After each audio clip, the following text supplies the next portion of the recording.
오늘 아침에 주시는 하나님의 은혜의 말씀은 로마서 11장 28절에서 32절까지의 말씀입니다. 다 같이 합독하도록 하겠습니다. 복음으로 하면 저희가 너희를 인하여 원수된 자요, 택하심으로 하면 조상들을 인하여 사랑을 입은 자라. 하나님의 은사와 부르심에는 후회하심이 없느니라. 너희가 전에 하나님께 순종치 아니하더니 이스라엘에 순종치 아니하므로 이제 긍휼을 입었는지라. 이와 같이 이 사람들이 순종치 아니하니 이는 너희에게 베푸시는 긍휼로 이제 저희도 긍휼을 얻게 하려 하심이니라. 하나님이 모든 사람을 순종치 아니하는 가운데 가두어 두심은 모든 사람에게 긍휼을 베풀려 하심이로다. 아멘. 하나님의 말씀입니다. 28절에서 32절의 말씀은 25절에서 26절 상반절의 말씀, 형제들아 너희가 스스로 죄의 땀을 면케 위하여 이 비밀을 너희가 모르기를 내가 원치 아니하노니 이 비밀은 이방인의 충만한 수가 들어오기까지 이스라엘의 덜은 완악하게 된 것이라. 그리하여 온 이스라엘의 구원을 얻으리라. 이것이 비밀입니다. 이 비밀에 대해서 사도 바울께서 오늘 28절에서 32절까지 좀 더 상세하게 설명하고 있다, 이렇게 볼 수 있는 것이죠. 온 이스라엘이 구원을 얻으리라 라는 말씀은 단 한 사람도 예외 없이 모든 유대인들이 구원을 얻게 될 것이다 라는 뜻은 아닙니다. 온 이스라엘이라고 표현할 수 있을 만큼 매우 많은 유대인들이 구원을 얻게 될 것이다 라는 하나님의 언약입니다. 오늘 본문 말씀은 온 이스라엘이라고 표현할 만큼 매우 많은 유대인들이 구원을 얻게 되는 근거를 두 가지로 밝히고 있는데, 그것이 28절에서 29절의 말씀은 하나님의 은사와 부르심에는 후회하심이 없느니라. 하나님의 신실하심이 첫 번째 근거예요. 두 번째 근거는 30절에서 32절 말씀, 하나님의 긍휼하심입니다. 신실하심과 긍휼하심, 바로 이것이 오늘 본문 말씀 28절에서 32절의 말씀을 요약할 수 있는 내용이에요. 신실하심과 긍휼하심. 제가 새벽 예배 설교를 하면서도 그 설교하는 본문의 그 내용을 가지고 제가 사실 제목을 다 정해요. 주일날 설교 같은 경우 지난주 주일 설교가 뭐죠? 행동하지 않는 행동. 그렇죠. 설교 제목을 제가 사실 굉장히 많이 고심한 끝에 설교 제목을 정해요. 저도 제가 설교하고도 지난주 설교가 뭐였더라?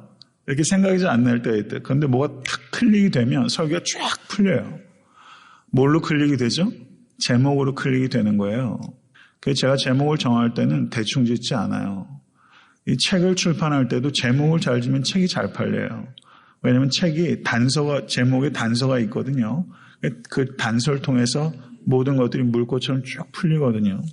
오늘 설교의 제목은 신실하심과 긍휼하심이에요. 저를 한번 따라해 보시기 바랍니다. 신실하심과 긍휼하심.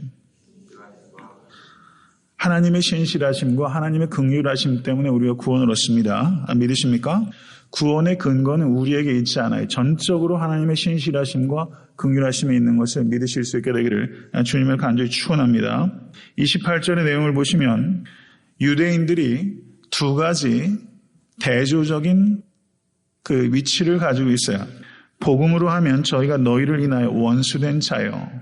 유대인들이 복음의 원수예요. 그들은 복음을 거절했을 뿐만 아니라 복음이 전파되는 것을 적극적으로 방해했어요. 사도 바울이 가서 복음을 전하는 데마다 쫓아다니면서 그들이 박해했습니다. 그리고 사도 바울 자신이 복음을 박해했고 핍박했던 사람이에요.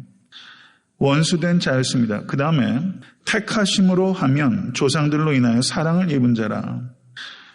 조상들로 인해서 사랑을 입은 선택받은 민족이에요. 이것이 유대인들이 가지고 있는 두 가지 역설적인 위치예요. 복음으로 하면 원수된 자요. 택하심으로 하면 하나님의 사랑을 입은 자. 이것이 유대인들이 갖고 있는 역설적인 두 가지 위치입니다. 그 뒤에 이어지는 말씀은 그러나 하나님의 은사와 부르심에는 후회하심이 없습니다. 라고 말하고 있습니다. 이것은 믿으십니까? 민수기 23장 19절은 하나님은 인생이 아니시니 시건치 않으시고 인자가 아니시니 후회가 없으시도다. 어찌 그 말씀하신 바를 행치 않으시며 하신 말씀에 실행치 않으시랴. 하나님의 성품은 신실하심에 있습니다. 이것을 믿으실 수 있게 되기를 간절히 축원합니다. 신실하신 하나님, 우리가 구원받은 것은 우리의 됨됨이, 우리의 존재, 우리의 능력, 우리의 소유, 우리의 공로, 우리의 장점에 기인하는 것이 전혀 아니라 하나님의 신실하심에 기인하시는 거예요. 하나님의 신실하심은 하나님께서 말씀하신 것은 시건치 아니하시고 하나님께서는 그 말씀하신 바를 다 이루십니다. 믿으십니까?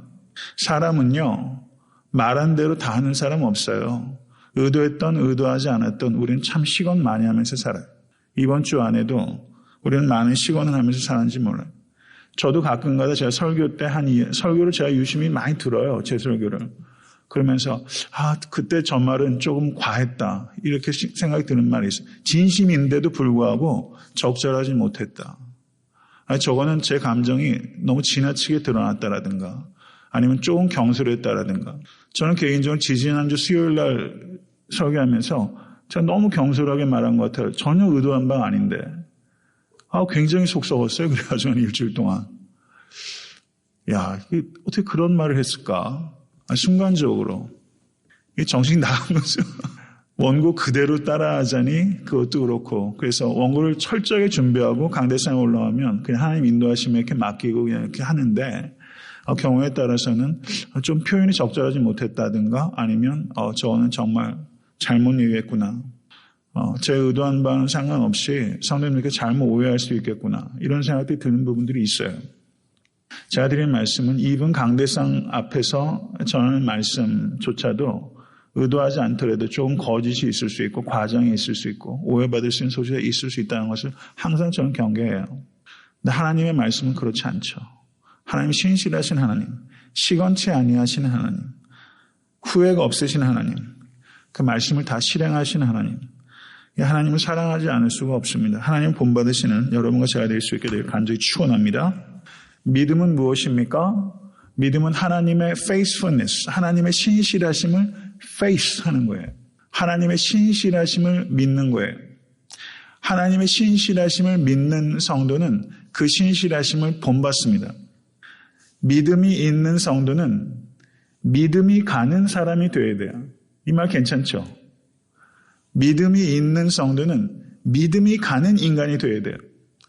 왜 기독교가 이렇게 위축되고 세상에 조롱을 받습니까? 믿음이 있다고 하면서 세상살이에서 믿음이 안 가요.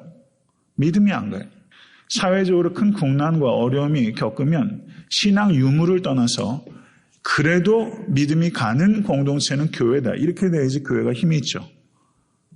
백성들이 칭송을 들었던 초대교회처럼 이 교회가 그런 교회가 돼야 되죠. 믿음이 가야 되는데 믿음이 가질 않아요. 왜 그럴까요? 목회자가 믿음이 잘 안 가요. 저는 사실 문제의 본질은 거기 있다고 봅니다. 믿음이 있는 성도는 믿음이 가는 사람이 돼야 돼요. 모쪼록 여러분 오늘 예배당을 나가셔서 여러분의 삶의 자리에서 믿음이 가는 사람, 어렵고 힘들 때 저 사람에게는 좀 믿음이 가는 사람, 그런 성도 되실 수 있게 되기를 주님을 간절히 축원합니다. 신실함은 신앙인의 필수적인 덕목이라는 것이죠. 제가 설교 때 소개한 적이 있는 일제시대 때 조만식 선생의 일화입니다. 이 조만식 선생이 평북 정주 출신이래요. 너무 가난했기 때문에 머슴살이를 했습니다. 그런데 자신의 처지를 한 번도 비관하거나 부끄러워한 적이 없어요. 그리고 맡겨진 일에 항상 최선을 다했습니다. 그래서 이 주인이 시키지도 않았는데 매일 아침 주인의 요강을 깨끗하게 닦아놓는 일들을 이 조만식 이 청년이 했던 것이죠. 그 주인이 아무리 봐도 이 자기 집에 와서 종살이를 하고 있는 이 조만식이란 이 청년이 그 성실함이나 총명함으로 볼 때 남의 집에 와서 머슴살이나 하고 요강이나 닦을 청년이 아닌 거예요. 그래서 이 주인이 이 조만식을 학비를 대줘서 평양에 있는 학교에 보내서 숭실학교에서 공부를 했고 공부를 잘해서 우수한 성적으로 졸업했고 고향으로 돌아와서 오산학교의 선생이 됐고 그래서 이 사람이 나중에 기독교 독립운동가요 민족 지도자가 됐던 조만식 장로가 된 것입니다. 그래서 나중에 이 조만식 선생에게 제자들이 어떻게 삶을 그렇게 성공적으로 살아갈 수 있었는가 이렇게 비결을 물었더니 이 조만식 장로가 이렇게 대답했다는 거예요. 사회에 나가거든 요강을 닦는 사람이 되십시오. 요강을 닦는 사람이 되십시오. 저는 이 이야기가 참 좋아요. 요강을 닦는 사람. 요강. 저도 어렸을 때 시골에 가면 요강이 있었어요. 요강을 닦는 사람. 아무도 하려고 하지 않는 사람. 근데 꼭 요긴한 일. 요강을 닦아주는 사람. 교회에서도 요강을 닦아주는 사람이 필요해요. 큰 일을 하게 되면 다른 사람한테 부각이 되고 어쩔 수 없이 스포트라이트를 받아요. 근데 정말 교회에서 중요한 일은 그런 일도 하는 사람이 있어야 되지만 또 요강을 닦는 사람이 필요해요. 어떤 의미에서는 요강을 닦는 사람이 훨씬 더 성숙한 인격이 필요하다고 저는 생각이 됩니다. 요강을 닦아주는 사람. 가정이든 교회든 세상이 됐든 요강을 닦아주는 사람. 그런 사람 이렇게 보면요.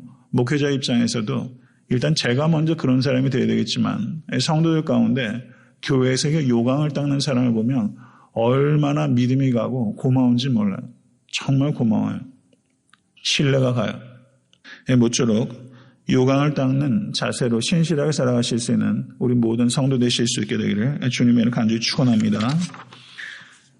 그 뒤에 이어지는 그 내용은 하나님의 긍휼을 강조합니다. 너희가 전에 하나님께 순종치 아니하더니 이스라엘에 순종치 아니하므로 이제 긍휼을 입었는지라. 이와 같이 이 사람들이 순종치 아니하니 이는 너희에게 베푸시는 긍휼로 이제 저희도 긍휼을 얻게 하려 하심이니라. 너희가 전에, 너희는 유대인이 아니라 이방인을 가리키는 것이고 저희는 유대인을 가리키는 거예요. 너희는 이방인을, 저희는 유대인을 가리키는 겁니다. 너희가 전에 하나님께 순종치 아니하더니 이방인들은 하나님께 순종치 아니하던 사람이고 구원의 외인이요 언약 밖에 있던 사람이요. 에베소서 2장 1절에서 5절은 이방인들이 전에 허물과 죄로 죽었던 상태에 대해서 아주 분명하게 말씀하고 있습니다. 이전에는 너희가 그 가운데서 행하여 세상 풍속을 쫓고 공중의 권세 잡은 자를 따랐다. 불순종의 아들들 가운데서 역사하는 영이다. 이렇게 얘기하면서 이전의 이방인들의 상태에 대해서 말씀하고 있습니다. 이방인들이 구원을 얻은 것은 전적인 하나님의 긍휼이 여기심입니다. 이방인들이 하나님의 언약 백성이 된다는 것은 도저히 불가능한 일이라고 생각했어요. 그런데 도저히 일어나지 않을 것 같은 그 일이 일어났어요. 하나님의 긍휼 때문에. 믿으십니까? 지금 유대인들을 한번 생각해 보세요. 저는 아틀란타에 와서는 유대인들을 제가 잘 못 보겠어요. 근데 여기에도 되게 많다고 그러더라고요. 제가 뉴욕에서 사역할 때는 유대인들 엄청 많습니다. 뭐 걸어다니 보면 이 검은색 옷을 입고 막 머리 이렇게 꼬고 그런 사람 굉장히 많아요. 근데 유대인들도 되게 웃겨요. 유대인들이 옛날에 이방인들 상종도 안 했는데 유대인들도 찜질방을 이렇게 많이 오더라고요. 요즘 유대인들은 어떻게 되는지 몰라. 어떻게 이방인들과 같이 같은 물에 몸을 담그는지 전 잘 모르겠지만 하다못해 찜질방에도 이렇게 유대인들이 많이 와요. 하긴 뉴욕에 굉장히 유대인들이 많습니다. 그 유대인들 안식일에는 그 엘리베이터 같은 데 보면요. 뉴욕에 있는 병원 같은 데 보면 엘리베이터 층들을 이렇게 누르지 못하고 every floor에 이 엘리베이터가 써요. 그거 누르는 일도 하지 않겠다고. 그럴 정도로 그 뉴욕엔 유대인들이 유수가 대단합니다. 롱아일랜드라는 지역엔 유대인들이 많아가지고 그쪽에서는 교회 개척해가지고 교회 건물 이렇게 얻기도 어려워. 하도 반대가 많아가지고요. 시나고그들이 곳곳에 다 있고 유대인들이 예수님을 주와 그리스도로 영접하는 일들은 정말 불가능할 것 같이 보여요. 이방인들이 하나님의 언약 백성이 되는 것 정말 불가능할 것 같았는데 하나님의 긍휼로 그들이 언약 백성으로 됐고 여러분과 제가 예수 믿어 구원 얻게 됐습니다. 이거 기적이죠. 유대인들이 어떻게 저들이 예수님을 주와 그리스도로 영접하게 될까? 우리 눈에는 정말 불가능하게 보여요. 그런데 그게 그렇게 될 것입니다. 어떻게 해요? 저희도 긍휼을 하나님께서 베푸시겠다고 말씀하셨기 때문이에요. 하나님의 긍휼이 그 일을 하십니다. 믿으십니까? 이방인의 구원도 유대인의 구원도 동일하게 하나님의 긍휼이 아니시면 구원 얻지 못해요. 여러분과 저도 하나님의 긍휼 때문에 하나님의 자녀가 된 것입니다. 이것을 믿으실 수 있기를 간절히 바랍니다. 32절 말씀에 하나님의 모든 사람을 순종치 아니하는 가운데 가두어 두심은 이 말을 오해하면 하나님께서 불순종을 야기시킨 것처럼 이해할 수 있는 소지가 있어요. 언어적으로. 맞습니까? 하나님이 모든 사람을 순종치 아니하는 가운데 가둬두셨다.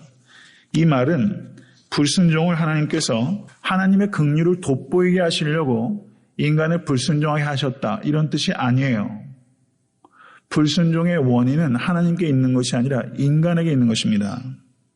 이 말은 하나님께서 불순종을 야기하셨다는 뜻이 아니라 하나님께서는 지혜로우신 전능하신 하나님께서 인간의 불순종도 이용하실 수 있다는 뜻이지 인간의 불순종 하나님께서 야기하셨다는 뜻 아닙니다. 세상에 죄와 악이 가득해요. 이 세상의 죄와 악은 하나님께서 그렇게 만드신 것입니까? 아니에요. 그렇지만 죄는 하나님의 통제 아래 있습니다. 하나님은 인간의 죄악과 인간의 불순종도 하나님의 거대한 섭리를 위하여 그것을 이용하실 수 있어요. 믿으십니까? 모든 것이 협력해 선을 이룬다는 뜻은 바로 그런 의미를 나타내는 것이고 악을 선으로 바꾸사라고 창세기에서 요셉이 했던 그 말씀, 그 고백도 하나님께서는 악을 창시하셨다는 뜻이 아니라 하나님께서는 악조차도 이용하실 수 있으실 만큼 하나님은 지혜와 권능의 하나님이십니다. 믿으십니까? 내 인생에 있어서도 여러분 한번 보세요. 저는요, 제 인생이 제 뜻대로 안 된 것을 할렐루야 감사해요. 앞으로도 제 인생이 제 뜻대로 안 되기를 간절히 소원합니다. 제 뜻대로 다 됐으면 제가 아주 인간 꼴이 아니었을 거예요. 아주 탐욕스럽고 교만하게 이런 말할 수가 없을 거예요. 저는 미국에서 그 유학생활을 마치고 미국에 사역한다는 것은 한 번도 생각해 본 적 없어요. 전 당연히 한국 간다고 생각했었고 애틀랜타에 와서 사역을 한다? 꿈도 안 꿨어요. 개척을 한다? 생각도 안 했어요. 하나도 제가 계획한 게 아니에요. 그래서 저는 목회하면서도 전 별로 플랜 안 합니다. 그냥 성령님 인도하신 대로 그냥 패시브하게 가려고 해요. 좀 더 수동적으로 하나님께서 인도하심에 따라. 앞으로도 마찬가지예요. 제 뜻대로, 제 계획대로, 제 경험대로. 경험과 지식이 중요하고 그리고 고려되어야 되지만 경험과 지식에 따라서 목회할 생각 전 전혀 없어요. 앞으로 제 인생도 마찬가지고요. 저는 제 계획대로 되고 싶은 생각 눈꼽만치도 없습니다. 우리의 행복은요, 하나님의 뜻이 이루어지는 것이지 내 뜻대로 되는 것 아니에요. 그거 정말 믿으실 수 있게 되기를 주님의 간절히 축원합니다. 여기에서 하나님께서 불신자를 만드신 것이 아니라 불신조차 이용하실 수 있으세요. 유대인들이 복음을 배척하도록 하나님께서 만드셔가지고 이방인에게 전달되도록 이런 게 아니라 유대인이 불신을 했어요. 그런데 그것조차 하나님께서 상황을 이용하셔서 이방인에게 복음이 전파가 됐고 그리고 이방인들이 그 복음을 위해서 복을 받는 것을 통하여 유대인들이 시기가 나고 그래서 유대인들의 많은 수가 하나님의 긍휼을 믿고 예수님을 주와 그리스도로 영접함으로 말미암아 많은 수가 구원을 얻게 될 것입니다. 지금 우리의 눈에는 정말 그런 일이 일어날 것 같지 않지만 정말 일어날 것 같지 않은 일들이 우리 내면에 일어나서 우리가 예수님을 주여하고 부르고 구원을 얻게 됐잖아요. 기적이죠. 여기에서 모든 사람에게 긍휼을 베풀려 하심이로다. 이 말씀을 잘못 해석해서 보편 구원론, 그야말로 모든 사람이 다 구원을 얻게 된다. 그런 뜻 아니에요. 여기에서 모든 사람이란 주의 이름을 부르는 모든 사람을 의미하는 것입니다. 거기는 단서가 있어요. 주의 이름을 부르는 모든 사람. 성경을 해석할 때는 그 절만 뚝 떼어가지고 그것을 가지고 비약하는 게 아니라 성경 내에서 다른 말씀과의 조화 속에서 우리가 해석을 해야 되지. 성경을 내 의도에 따라서 농단할 수 있어요. 이것이 항상 경계해야 됩니다. 그렇기 때문에 사탄도 성경을 이용해서 우리를 유혹해요. 모든 이단은 말씀을 부분적으로 발췌해서 이용합니다. 그래서 짜집기 해서 연결해요. 성경 전체에 대해서 보편적이고 큰 픽처를 갖고 있지 않으면 미혹당합니다. 이것에 대해서 항상 유의하셔야 돼요. 바로 앞에 있는 로마서 10장 11절에서 13절에 성경에 이르되 누구든지 저를 믿는 자는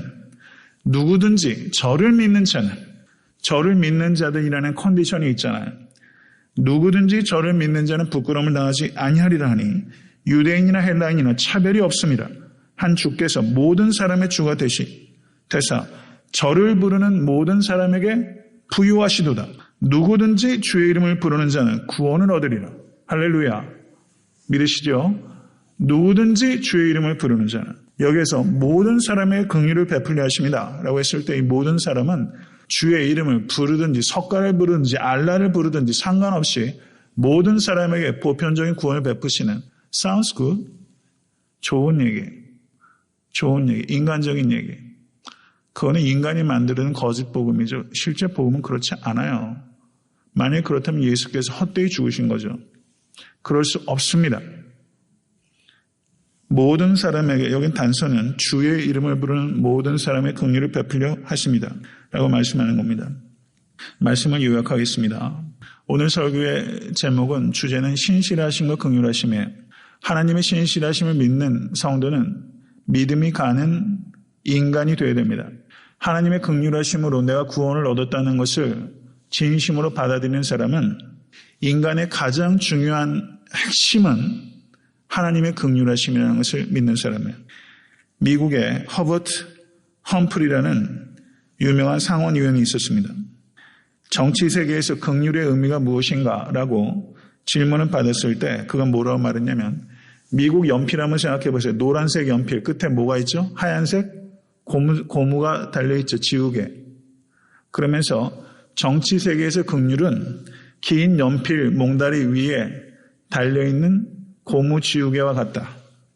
인생의 주요 부분은 긍휼이 아니라 경쟁이다. 이렇게 말했어요. 긍휼은 지우개에 불과한, 말하자면 부속품과 같은 것이다. 이렇게 정치 세계에서 긍휼을 이 사람이 그렇게 평가한 것이죠. 긍휼을 영어로 말하면 compassion이라고 합니다. 이거는 라틴어로 말하면 함께, passion, party, 이 말은 고통당하다 이런 뜻이에요. 긍휼은 함께 고통당하다라는 뜻입니다.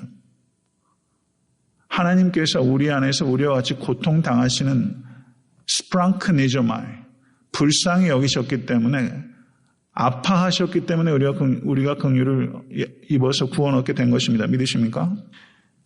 예수님의 사랑의 신비는 예수님께서 우리의 고통을 없애주신다는 것이 아니라, 경청하십시오, 우리의 고통을 알고 우리의 고통 가운데 계시다는 사실이에요.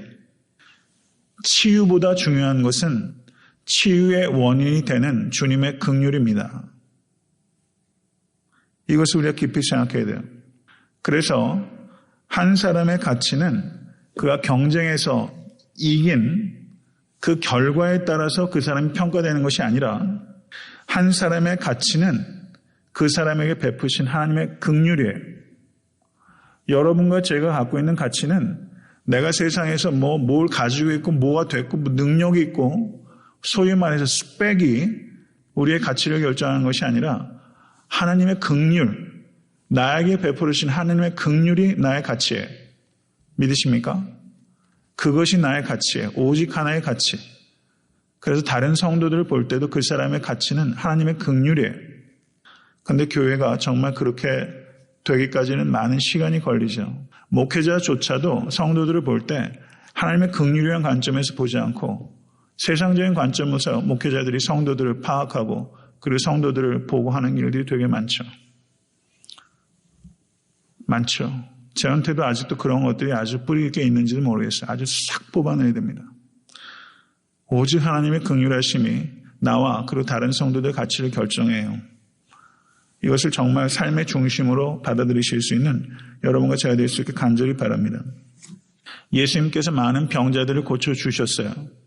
예수님께서 목회하시면서 몇 명 정도 병을 고치셨을 것이라고 생각하십니까? 몇 명 정도? 한 10,000명? 얼마나 고치셨을까요? 3년 공생회 하면서 말이죠. 365일, 이게 따져도 한 1,000일 조금 넘네요. 하루에 10명씩 해도 10,000명이네요. 한 2만 명쯤 할까요? 한 10만 명? 팔레스타인 인구의 전체의 몇 퍼센트나 된다고 보세요. 예루살렘에 6월절에 운집했던 그 유대인들, 전 세계 디아스포라 유대인들이 예루살렘에 운집을 해왔을 때 그때 예루살렘에 운집했던 인구가 몇 명이었을까? 학자들이 추론해요. 이거는 과학적인 정확한 역사적인 데이터는 없죠. 그런데 좋게 100만 원 넘었을 것이다. 맥시멈 230만까지도 보는 사람도 있어요. 얼마나 되는지 모르겠어요. 예수님께서 실제 병을 고치신 사람이 몇 %나 될까 하는 문제예요. 그런데 말이죠. 한 가지 생각해 보세요. 어제도 저희 교회 성도는 아니시지만 저에게 몇 번 출소하셨던 분의 남편 췌장암으로 지금 굉장히 어려운 시간을 통과하고 계신데 어저께도 참 존경할 만한 그리스도인이다 이런 생각을 했어요. 저는 이 아주 불치병 가운데 이렇게 투병하신 성도님들 가운데서도 어떤 성도를 뵈면 저는 말씀을 통해서 가르치지만 제가 실제 저에게 그렇게 위중한 병은 아직은 없었기 때문에 제가 설교는 이렇게 하고 그렇게 권면하지만 실제 저 상황에 닥치면 나는 이분처럼 할 수 있을까라는 생각이 들 만큼 존경스러운 분이 있어요. 어제 그렇더라고요. 암에 걸려도 하나님께서 특별하게 치유하신 분도 있고 암을 통해서 데려가시는 신실한 성도도 있어요. 둘 다 하나님의 뜻이에요. 그것 자체가 암에서 이겼다고 해서 승리고 암으로 인해서 생명이 끊어졌다고 해서 실패도 그리고 아닙니다. 제가 드리는 말씀은 거기 한번 보시죠. 가령 예수님께서 야이로의 집으로 가시다가 혈루병 걸린 여인이 중간에 등장해가지고 혈루병 걸린 여인이 병을 고침을 받았어요. 그때 종이 와가지고 주인에게 얘기하죠. 딸이 죽었으니까 선생님 이제 그만 괴롭히시고 보내시오. 우리가 신앙생활 하다 보면 옆에 있는 사람은 기도해가지고 병이 났는데 내 딸은 죽었다는 소식이 들려요. 이게 신앙의 그런 상황이 벌어지지 않습니까? 옆 사람은 병이 나았는데 나에는 병이 안 나. 그러면 결국 병이 낫는 기적의 가치는 내 병이 나야지 의미를 갖는 것이지 옆에는 병이 났는데 내 병 안 나으면 어떤 의미에서는 그것이 더 고통스러울 수도 있어요. 제가 드리는 말씀은 복음의 핵심은 예수님의 치유가 아니라 예수님의 긍휼입니다. 예수님의 긍휼이 핵심이에요. 진짜 기적은 무엇입니까? 가장 큰 기적은 예수 그리스도의 십자가예요. 불치의 병에서 치유되는 기적은 하나님께 주권적으로 예외적으로 하나님께 지금도 역사하십니다. 그렇지만 그것이 보편적인 경험이 되어야 되는 것은 아니에요. 하나님께서 개인마다 어떤 사람은 방언도 주시고 어떤 사람은 방언 주지 않으세요. 어저께 만나 뵀던 그 내외는 이 아내분은 캐톨릭에서 오래 계셨는데 예수 믿기 시작하는데 하나님을 믿겠는데 예수님은 도저히 못 믿겠더래요. 근데 예수님은 믿게 되는데 성령님은 도저히 못 믿겠더래요. 뭔지도 모르겠더래요. 그런데 기도하는데 어느 한순간에 10년 가운데 뭐가 확 들어오더래요. 그래서 성령님이세요? 물었대요. 그 순간 운전하고 안 되면 혀가 막 뒤집히더니 막 방언으로 찬양이 나오더래요. 근데 그 자매님이 뭐라고 말하냐면 내 남편은 여러모로 볼 때 자기보다 신앙이 훨씬 견고하대요. 제가 볼 때도 참 훌륭한 크리스천이에요. 그런데 남편에게는 방언도 안 주셨고 특별한 체험도 안 주셨대요. 말씀의 빛을 쫓아서 살아가는 거예요. 사람마다 그러면서 그 자매가 사람마다 하나님께서 그 성품대로 자기는 도저히 안 바뀔 것 같으니까 그런 특별한 방식으로 삶 속에 개입을 하셨고 우리 남편은 하나님께서 다른 방식으로 이렇게 개입을 하셔서 이끌어 가신다 이런 얘기를 하셨는데 맞아요. 그래요. 그 사람 됨됨이 성격 그 사람이 가지고 있는 성향 이런 것에 따라서 하나님께서는 자유자재로 우리에게 임하십니다. 그렇기 때문에 나에게 주어진 체험을 다른 사람에게 일반화시켜서 이래야 돼? 저는 그렇게 말하는 거 되게 싫어요. 어떻게 그래요? 인격적인 하나님께서 다양한 방식으로 우리를 만나주세요. 저는 그게 너무 좋아요. 의사들도 마찬가지죠. 명의는요. 사람을 개인으로 한 인간으로 대해요. 그냥 케이스로 이 사람은 암 환자, 이 사람은 무슨 환자 이런 게 아니라 한 사람으로서 하나님께서 아주 다양한 방식으로 나에게 맞게 꼭 맞춤으로 하나님께서 하세요. 하나님의 긍휼을 감사하실 수 간절히 바랍니다. 긍휼히 여기는 자는 복이 있나니 저희가 긍휼히 여김을 받을 것이며 저는 하나님께서 우리에게 주시는 이 복음의 핵심이 치유가 아니라 긍휼이라면 교회가 해야 될 가장 중요한 핵심은 교회에서 물질적으로 어려운 성도 계시면 교회에서 이렇게 힘을 다해서 구제도 하지만 말이죠. 진짜 가난한 나라도 어떻게 못한다고 할 수가 없어요. 어떻게 탁을 하겠어요. 암에 걸린 성도들 계시고 뭐 하지만 우리가 할 수 있는 게 뭐예요? 같이 있어줘. compassion, suffering together. 같이 아파하는 거. 그게 핵심이에요. 그게 핵심이에요. 가난한 자들과 같이 아파하고 병든 자들과 같이 아파하고 그게 핵심이에요. 그것을 항상 기억하시고 오늘을 살아가실 때도 쿰파티 같이 아파하시고 신실하게 살아가실 수 있는 여러분과 제가 될 수 있게 되길 주님을 간절히 축원합니다.